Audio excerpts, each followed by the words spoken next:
before we get too far into the podcast, I wanted to do one laying out kind of my story and what brought me from wanting to be a physical therapist going into college to now running what is the present day Lean and Lethal project.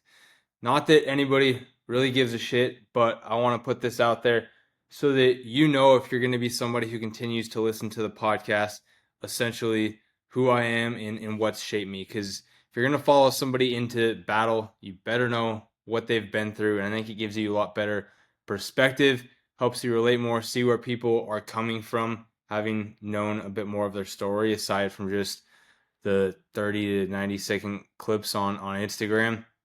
Part of the reason why I'm not a huge fan of things like Instagram and a lot of the short form media, just because I feel like you don't really get the clear picture of everybody and you can't tell the whole story either, whether it's explaining a nutrition method or protocol or a training thing.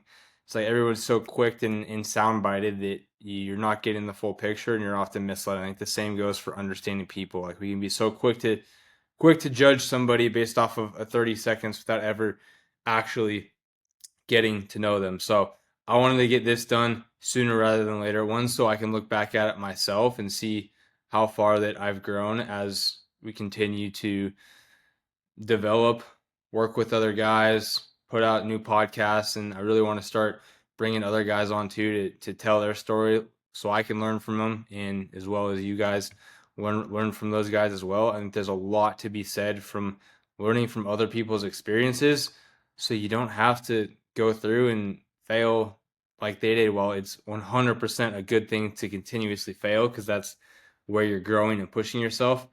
There's so much value in learning from other people's experiences. So that's what I want to really drive the podcast to, kind of moving forward versus just me giving kind of actionable things. We already did a lot of that. We got over 10 episodes out, and I think that laid a lot of the framework or foundation for improving your life on a physical and mental scale. A lot of the foundations we've laid out. So now I want to get into kind of more of those deeper conversations and really growing. So today, as selfish as it is, I want to talk about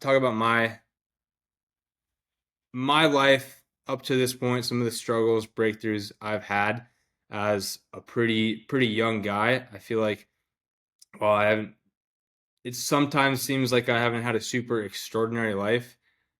I can also flip that and say I've had a very extraordinary life thus far. So we'll we'll dive into it starting back.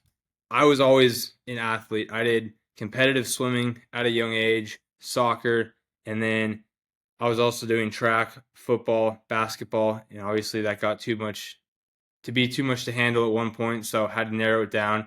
Really just focused in on football in the fall, basketball in the winter, and then track in the spring, which track was really just to stay in somewhat good shape for football season, which started towards the end of the summer. So I was never a very exceptional athlete. I think I was always kind of better than the median, but not always at the top of the game. Now I think football is definitely where I excelled the most. I didn't end up playing basketball all 4 years of of high school, but I stuck with football. I was also super into like skiing and downhill mountain biking and a lot of those more kind of adrenaline driven sports too, where I'd go do those like mountain biking in the summer, and then I once I was done with basketball, I was able to start skiing a lot more, which I definitely love. But I'm also somebody that has to push the envelope a little bit there and kept getting hurt, so I decided to put those aside so I could really focus on lifting and just developing my performance in sports and physique and overall there. So going into college, I had planned on I'm going to be a physical therapist. That's what I'm going to do. Pretty set in stone. Like I thought that was 100% it. Didn't really think twice about it and went to MSU, Montana State for exercise science, and very quickly after doing a little bit of job shadowing, realized that that was not the path for me. did some job shadowing, and it was mainly I had the big vision of working with athletes and helping them kind of perform at the highest level and come back from injuries. But what I found is the large majority of physical therapy is working with senior citizens in a hospital setting. They come in, they don't want to be there, but their doctor told them to be, and you're doing very basic, monotonous things. And the environment, granted, I'm sure some places it's a lot higher energy, but the environment that I did some of the job shadowing just wasn't very high energy. It was pretty slow paced, and it just was not for me. So then I'm trying to think, all right, what else can you do with an exercise science degree? There's not a whole lot out there. I mean, some of the people are going on to med school or other grad schools, um, or you could be an athletic trainer, which at the same time wasn't a very big or admirable thing for a lot of people. And it's kind of unsure for a while, and then I started to get into some content on Instagram, that being the MSCEO project with Andy Frisella. He's the founder of 75 Hard. Started listening to that and quickly decided, all right, like I think I want to start my own business, be my own boss, but I still didn't know exactly what I was gonna do from there. And I did 75 hard for the first time during the winter in Bozeman, Montana. So I was outside at 9 at night, 11 at night when it's single digits and snowing. Like I'd have to put on multiple coats, gloves, hat, all of that to go outside and get that outdoor walk or workout in. I think that was really the first step in the whole personal development journey that really started to change me for the better. I had never read a book. So part of 75 Hard is you got to read 10 pages a day of a personal development or business book. And all up to that point, freshman year of college, I had read maybe 2 books throughout my entire education. One being The River by Gary Paulson, which I wrote multiple book reports on the same exact book every single year. I read it once in probably 6th grade, and every year from then on, I do some sort of book report just to get that done. And I say that I read a new book, but did it on the same one each year. So that was one of my ways of finessing the system, if you want to call it that. But once I started 75 Hard and getting into these personal development books, I read probably 5 or 6 books within that first year, which was more than I had read in my entire life. And I just immediately got hooked on the idea that we should always be growing, first off, and you can mold your mind into anything that you want. There's so much out there to learn from other people. And I think once you get into the personal development side of things and you're always chasing that getting 1% better, you're always learning, you're open to that, your whole perspective on the world changes, and you go from living out somebody else's story and just being a passenger on the ship through life to steering the boat and writing your own story, which I think has so much power and gives people so much more purpose. And I knew at that point too, I had never really been in amazing shape either. Like I was never a really overweight kid. I was always kind of like skinny fat. Like I was 160 pounds as a middle linebacker playing varsity football, my junior and senior year.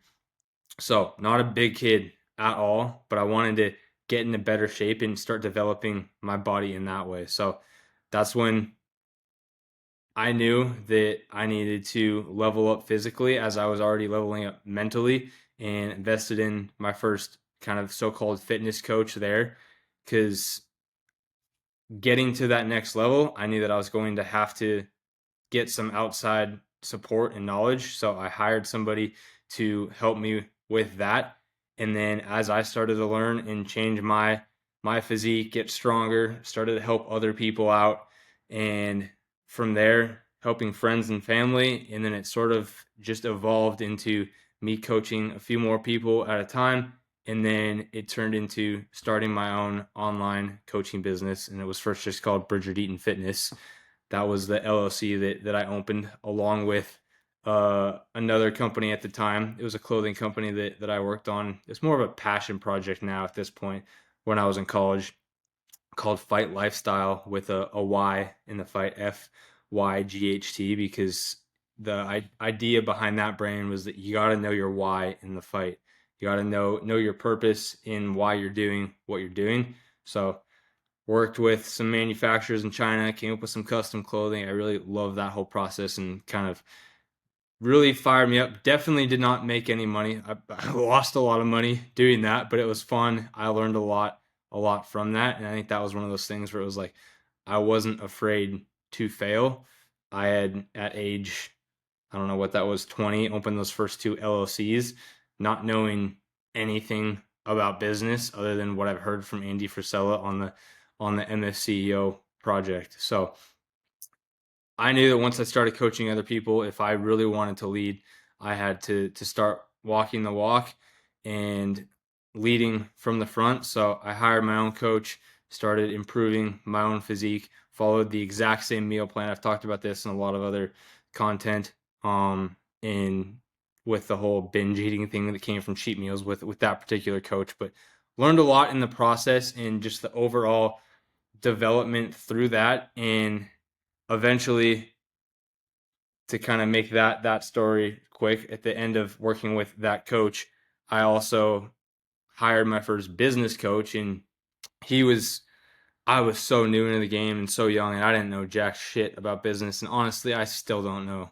jack shit about business. I'm always trying to learn and figure things out as I go. Still a lot to learn and a lot of people to learn it from. But I think you just got to put yourself out there, and if you fail, you adjust and you just keep on going. And that's the same thing with anything in life. But the business coach had me write this kind of PDF document, kind of talking about your journey and your process and like things you've learned and your principles that you send to like prospective clients. So I sent that out, and the bodybuilding coach that I was working with, he got some other kid to inquire about coaching just to, I think, find out how much I charge. That was all he wanted to know. He could have just straight up asked me, but he wanted to know how much I charged. I didn't know anything about pricing, so I was just charging what this business coach told me to charge at the time, and it happened to be a little bit more than what this bodybuilding coach was charging me. And I think he got very kind of upset about that.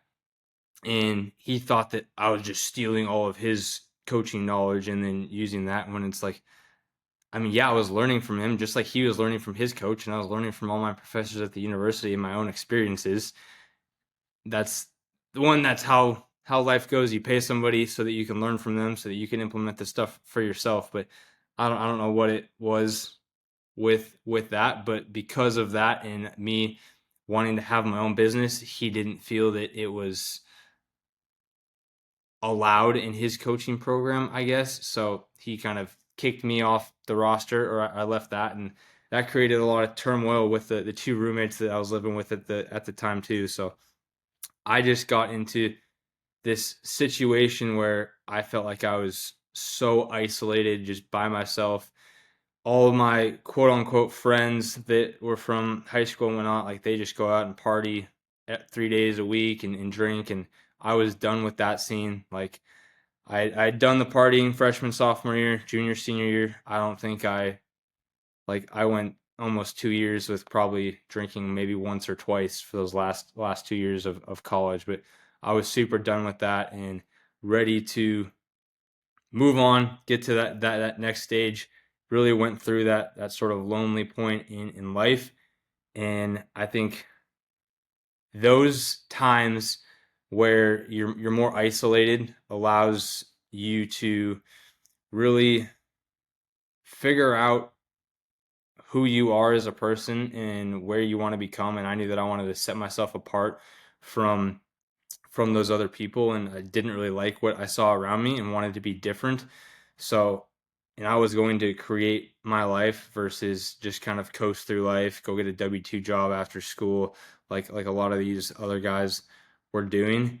And once I was done with school, moved down to Arizona with a girlfriend I had at the time, and that was pretty short lived. We had dated for like 6 years, up to that point. But then once I went down there, very shortly, we ended that and moved on. And then all of a sudden, I was sitting in a new state in a apartment by myself. I'd always had roommates. I had never lived alone, and now here I am for the first time alone. No family that I had in Arizona. There were a small handful of people that I knew, but nobody that I was that close with at the time. And I think this is really where those uncomfortable times and being in solitude and lonely, that forced a lot of clarity in my life. And I think it can be, a lot of people try to fill that void with distractions, um, partying, things like that. When I solely focused on, all right, I just need to become the best version of myself, reading more books, learning, listening to podcasts, training, working out, putting myself in uncomfortable situations. And that went on for a few months. And I think I finally started to like get in that groove. And then I started off the next year. I'd always kind of started the year with something hard. I'd done 75 hard a lot.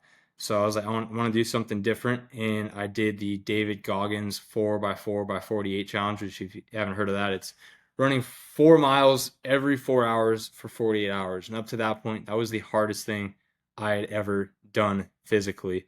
But it taught me a lot. That one thing is like when I very first started, I had not ran hardly at all. Like I think I ran twice in the 6 months, maybe if that, leading up to that. And I went out for the first leg. In my head, I already knew that I was going to finish this no matter what.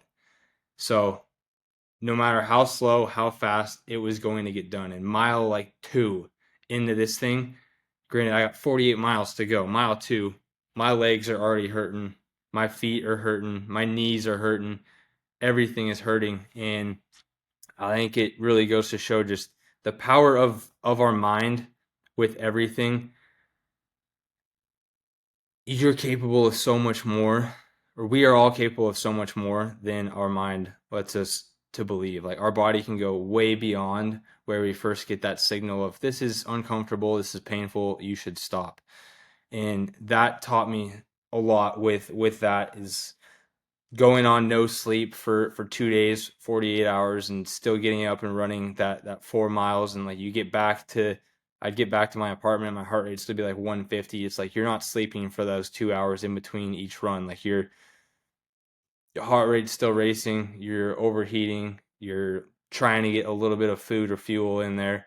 And that misery and discomfort gave me so much more confidence in every other area of life, because I'm like, if I can do this, that I know the large majority of the population can't do. They would have given up on mile 1. And when I was uncomfortable, in pain on mile 1, I still ran another 50 miles after that. And I think another big lesson that I'd pull out of this time in my life is that oftentimes when you're comfortable and you're in a situation, I think you become kind of deaf or blind to how that situation affects you. And the biggest impact on your life and who you are as a person is the environment around you and the people that you have around you. And sometimes you can't see how it negatively affects you when you're in that situation, but once you get out, you realize how much those people in that environment were actually affecting you.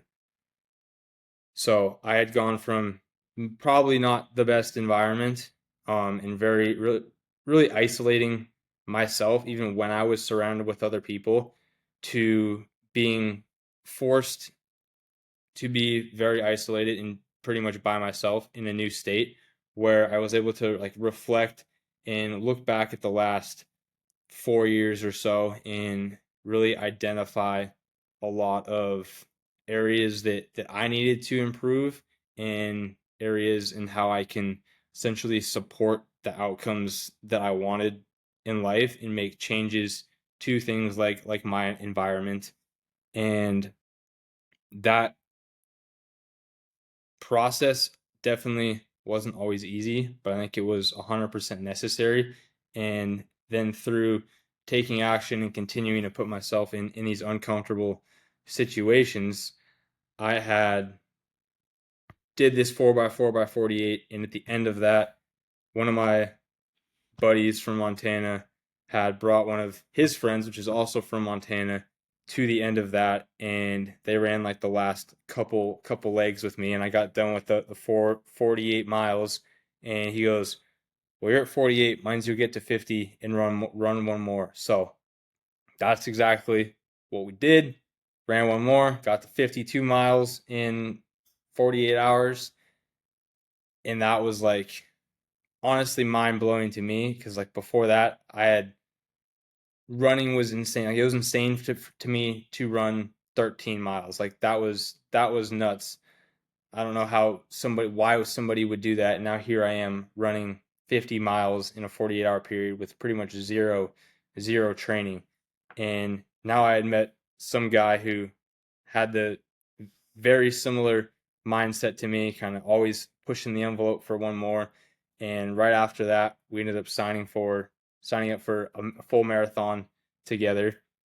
And you guys will definitely, I'll have this friend on for a few podcasts in the future. Definitely know who he is if you've followed any of my content. But nonetheless, signed up for a full marathon, which neither of us had ever done. And I think the shift in perspective from always kind of being comfortable or letting self-limiting beliefs from you haven't never done something, so you don't have the confidence that you can do it because you haven't done it.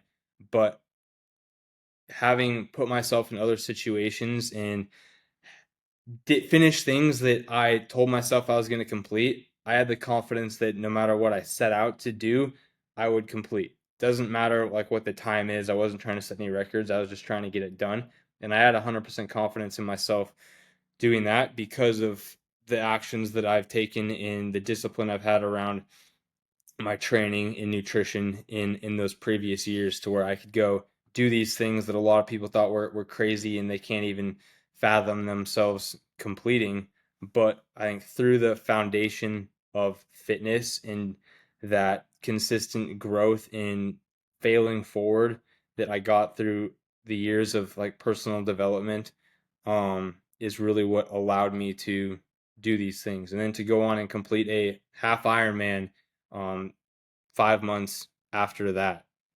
But another thing that I have realized too through a lot of this, especially with coaching, is that I don't think discipline's something that you just have or you just choose to do.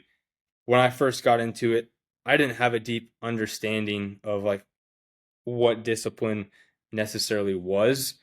You hear it on all these podcasts. You see it on social media. You hear Jocko talking about it, like discipline equals freedom and all that. And like in my coaching, I was like, yeah, you just got to be disciplined and do the thing. But there was areas of my life too where it's like I knew I needed to do something, but I wasn't necessarily doing it. And I never understood why. Like, why is it so hard for us to do things that we know we should do sometimes? And recently I went to a little Tony Robbins seminar, and it really clicked for me is that it's not us, it's not that we are undisciplined, it's we're in the position we are in simply because of the patterns that we have conditioned ourselves to. And I've used a lot of like concepts that I've got from books and I implement them in my own life and then I'll implement them with coaching. Atomic Habits is one that has given me a lot of the kind of coaching principles that I've used with myself and with clients. And they talk a lot about identity based habits versus outcome based habits. And that's definitely a huge part of changing your habits in your life in the long term. But I think another huge part of that in looking at changing habits for good is looking at what the patterns are that you've conditioned yourself to. So For instance, an example is like if like I had always had dessert after every single meal. That was just kind of like what we did growing up. Like we got done with dinner, it's like, all right, what's for dessert? And then with working with this bodybuilding coach in college, every Saturday we had a cheat meal and we ate as much as we possibly could, because if we ate an absurd amount, those would kind of go right through us and essentially cancel out like those calories. So I'd condition myself to, when I cheat or go over on my calories or something, like binge and go all out and take full advantage of it. That was a pattern that I had conditioned myself to that was consistently holding me back. So instead of blaming ourselves for things and being like, oh, I can't do it because I'm not disciplined, it's my fault, blah, blah, blah, it's the fault of your patterns, not the fault of you. So if you can change your patterns, you can change the outcomes, which will then, I think, in turn, change your identity. Because you definitely need to start living like the person that you want to become with your identity and the identity based habits. But at the same time, if you don't ever identify the patterns that are keeping you stuck or holding you back and work on changing those, and you just keep telling yourself that you have this new identity, but you keep following those old patterns that you've had, then you're essentially just lying to yourself. And there's definitely areas where I found myself doing that exact thing, where like inside that you have more potential and that you can do this thing and you're confident in it, and but you're not doing the damn thing, and you don't know why, but you don't want to tell yourself or be honest with yourself about that certain thing for a certain reason. And I think that's what keeps a lot of us stuck. And realizing too that like there's nobody out there that was born with the level of consistency, discipline, or lethality in life that they have. It's something that is built one rep at a time, one choice at a time, one day at a time. And everybody out there, I think, struggles with the same things. There's nobody that has everything just laid out for them perfectly. And I think that messes a lot of people up because they think, why can't I do something when it's so easy for somebody else? How do you know that it's easy for them? Like, I don't want to go to the gym every single day, but I do it. There's so many days where I lay in bed and think about, oh, I should just whatever sleep for another 2 hours or just contemplate life, especially on like a Monday morning when that alarm goes off. It's like nobody wants to track their food, go to the gym, be 100% disciplined and consistent 247 365. Like that's nobody out there. So you got to realize that we're all on the same playing field. We all have the same 24 hours in the day.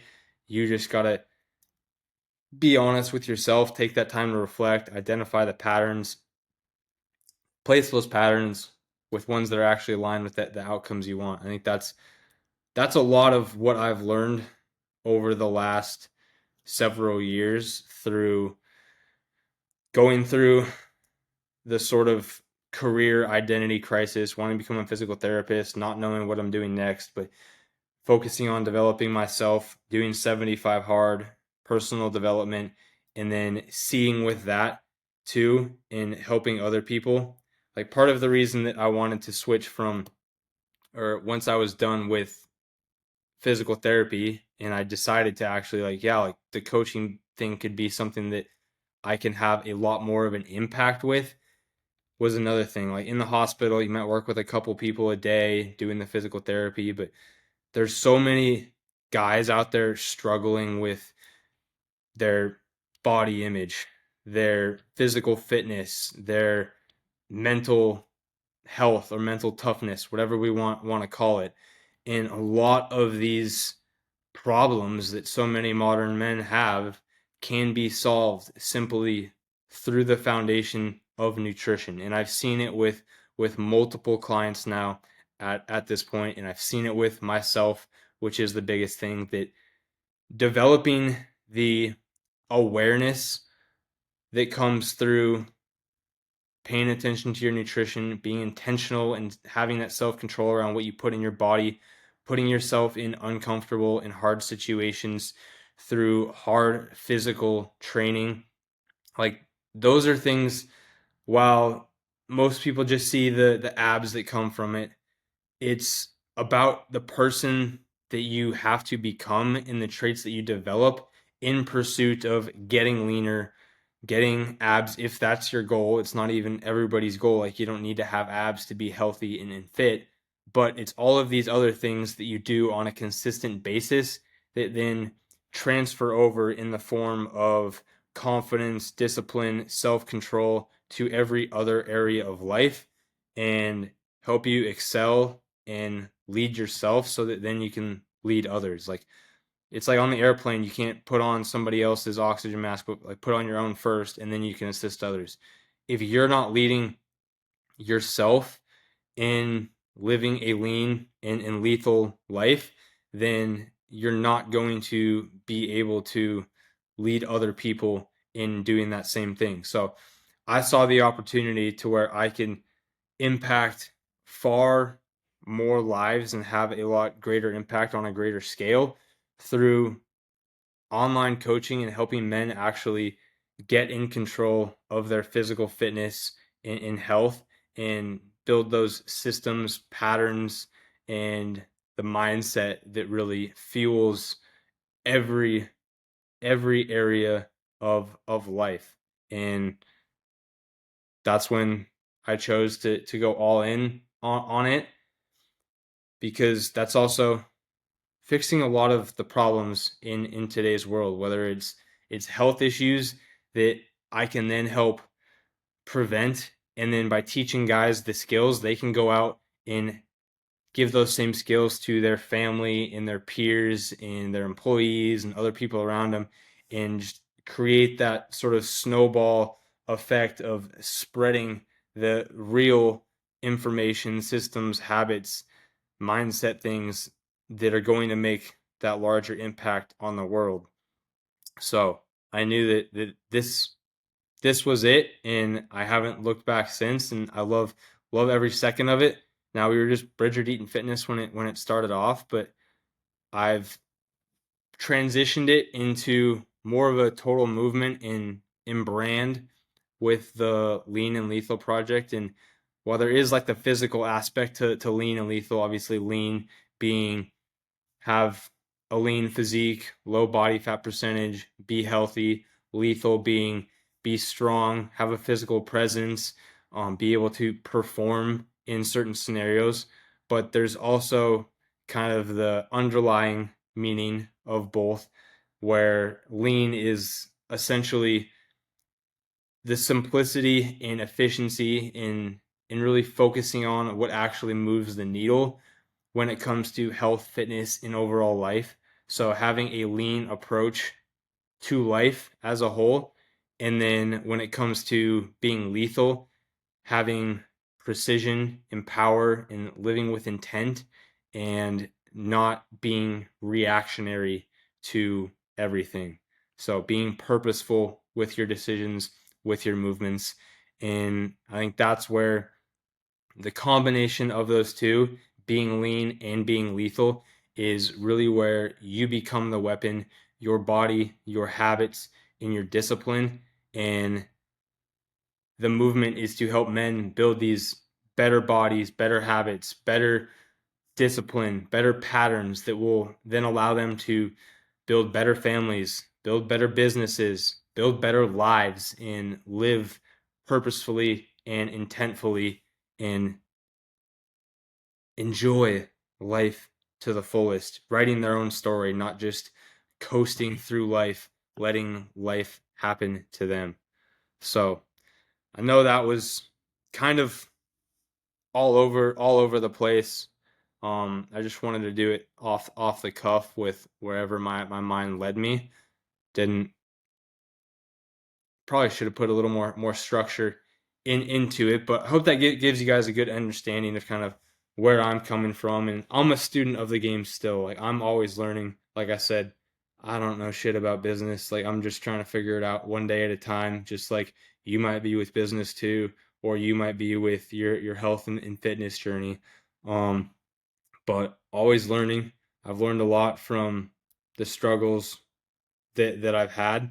I definitely try to learn from the struggles and move on, and definitely don't sit in the struggles. I think a lot of people do that a little too much versus identifying the lesson that can be learned from it and moving on. They get stuck in that struggle or moment and sort of create a pit around them that makes it hard for them to get out. And I just always want to be climbing the mountain, never want to be stopped or stuck or just sit around waiting for things to happen. So moving forward, I definitely want to bring on some more guests that I find interesting and have some conversations that I believe the world might be lacking, especially between guys with the whole political correctness and all that bullshit. Like, I want to be raw, real, tell my experiences, my struggles, hear the stories from other guys so that we can learn from them, their struggles, what they've learned from it. Everybody pulls different meanings out of different situations. Even we can go through the same situation as somebody else and they might pull out an entirely different meaning or um, value piece to it. So if you guys have anybody that you think would be a good fit for the show and the mission and can provide some value, shoot me a DM. Tell me who they are, and I'll reach out to them and see if I can make it happen. If I believe they'll provide some value, and it's somebody that I'd be interested in having a conversation with. But that is it for today. Hope you have a good idea of who Bridger is. If you do me a favor, leave a review, whether you're listening on Apple or Spotify. Stay lean, stay lethal, and keep chasing discomfort. We'll see you in the next one.